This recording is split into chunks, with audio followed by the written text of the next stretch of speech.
জয় হিন্দ বন্ধুরা, তোমরা দেখছো তোমাদের ইউটিউব চ্যানেল মা অনলাইন পয়েন্ট।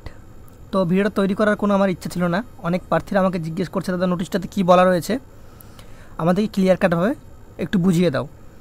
তো দেখতে পাচ্ছ তোমাদের 11/7/2022 একটি নোটিশ তোমাদের কিন্তু প্রকাশিত হয়েছে ওয়েস্ট বেঙ্গল পুলিশের অফিসিয়াল ওয়েবসাইটে, যেটা তোমাদের কোন recruitment to the post of staff office cum instructor in civil defence organisation West Bengal 2019। Get ডিটেলসে ক্লিক করলে তোমরা দেখবে এখানে একটি নতুন নোটিশ দেখতে পাবে। ঠিক আছে, নোটিশটা দেখতে পাচ্ছ, notice for one candidate not shortlisted for personality test.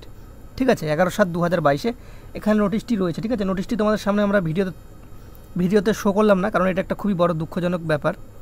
ঠিক আছে, তো তোমাদের দেখালাম না।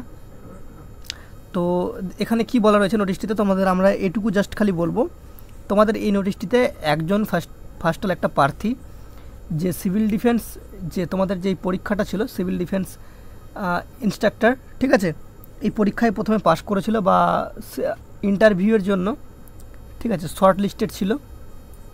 তো পরে স্কুটনি করে দেখা গিয়েছে সেই ক্যান্ডিডেটটা কিছু পয়েন্ট সামথিং 25-এর জন্য কিছু কারণের জন্য সে কিন্তু নট শর্ট লিস্টেড হয়ে গেছে।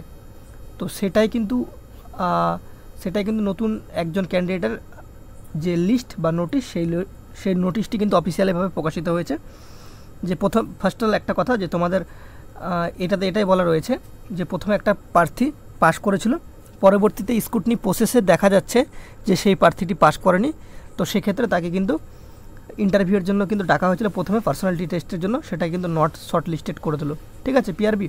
তো এটা একটা বড় দুঃখজনক ব্যাপার। ঠিক আছে, তো একটা কষ্টদায়কই ব্যাপার তোমাদের বলতে গেলে।